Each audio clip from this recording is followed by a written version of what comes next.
right, guys, we are in our last set of notes for this entire verb notebook. Okay, so we will essentially finish our work in this today, but I want to show you a couple of things. First of all, I want to come over here to this review and study guide section. When you come here, one thing, the main one I want you to worry about is this study guide.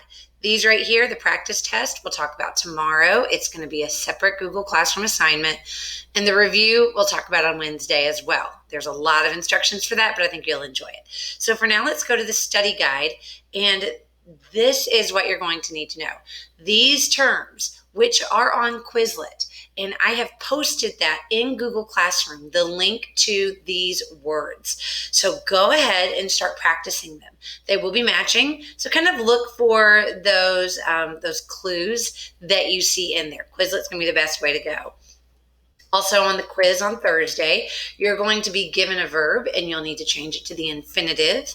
You'll need to change infinitive to each one of our perfect aspects: past perfect, present perfect, and future perfect. And then you will be given a sentence and you're going to underline the verb phrase and then tell, is it past, present, or future? And the helping verbs give it away, all right? We'll look at all of that more later on. I'm going to go ahead and go all the way back to my first slide.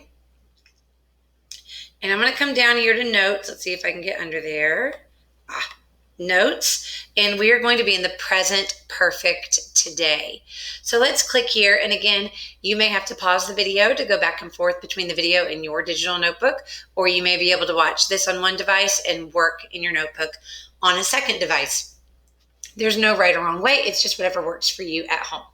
All right, so present perfect are past actions or experiences with present results, something that's been completed here in the present.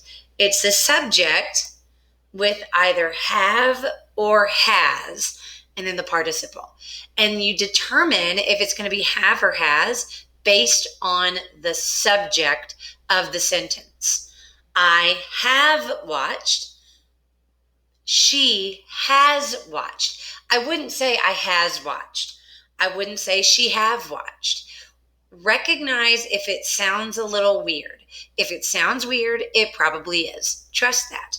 I have not watched. She has not watched. Have you watched? Has she watched? Now let's go through our same table with those tiers. Again, the participles for past perfect and future perfect will not change for present perfect. It will stay the same participle.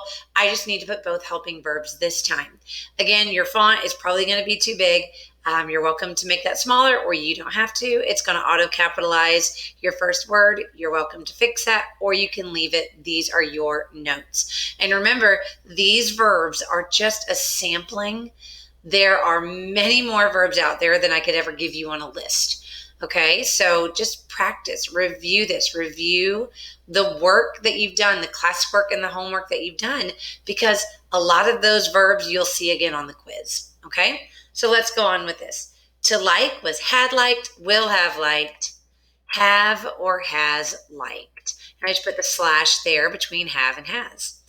To watch became had watched, will have watched, have or has watched. To hope became had hoped, will have hoped, have or has hoped. To jump became had jumped, will have jumped, have or has jumped. To snow became had snowed, will have snowed, have or has snowed. Again, tier 1 are simple. It's just that ed on the end.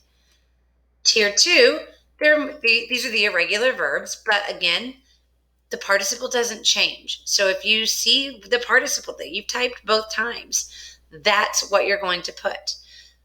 To fall became had fallen, will have fallen, have or has fallen. Can I tell you what I've seen some people do in their sentences? I've seen people leave the infinitive and say, for example, have to fall or had to fall. No. We're not leaving the infinitive. We're changing it. That's what I mean by participle. So don't leave it as an infinitive and just put a helping verb in front of it. To take became had taken, will have taken, have or has taken. To sink became had sunk, will have sunk, has or have sunk. It doesn't change to sank or sinkin or whatever other words. And don't make up words. Oh, please don't make up words. To write became had written, will have written, have or has written. To break became had broken, will have broken, have or has broken. So make sure you pause this if you need to get all of this typed into your notebook, and then we'll continue on to tier 3. To go became had gone, will have gone, have or has gone. To become, had become, will have become, have or has become. To be became had been, will have been, have or has been.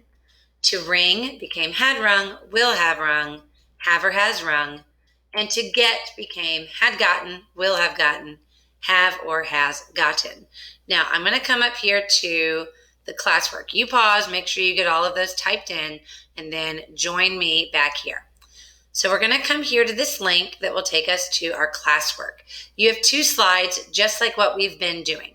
On this first slide, you are going to take the infinitive and type it in present perfect. This is very important that you read the sentence. You can't just type has or have.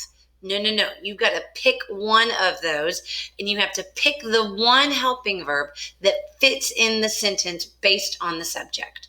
On the next slide, which I'm not going to go to this second, you'll be given an infinitive and you need to write it in your own sentence. Now, this is classwork, so we will check this together. So in your notebook, I want you to go and complete these 2 slides, pause this video, and then when you're done, come back and I'll go over the answers with you. All right, so if I read this sentence, I would say Nicholas has ignored his teacher's instructions, not have ignored. And if you put has/have, I would count it wrong. Pick one. Charlotte has cleaned the entire garage. Tony has left his phone at home. Joy and Denny have, notice a different helping verb, have chosen to donate their prize money. Josie has grown 2 inches since summer. I have practiced my swimming techniques.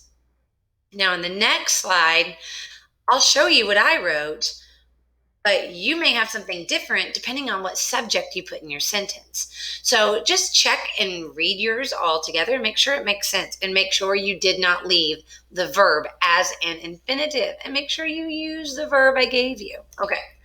I have lost the keys to my car again. We have already met our new neighbors. Notice I put an already in there. That's fine. If you understand how to do that correctly, go for it. She has called home to say that she forgot her saxophone. Joey has visited 27 of the 50 states. So check yours, read it again, make sure it somehow resembles what I did here, okay? Now, you do have homework tonight, so I'm going to jump here to slides 87 and 88. It looks just like what we just did, just some different verbs. So you are, again, going to read the whole sentence and correctly form the present perfect using only one of those helping verbs. On the next slide, you are going to create your own sentences, changing the infinitive to the present perfect. Guys, you have the notes in this notebook. If you don't remember how to do it, go back and look. When you're done, go into Google Classroom, find the assignment that says Monday homework, and click Mark as Done.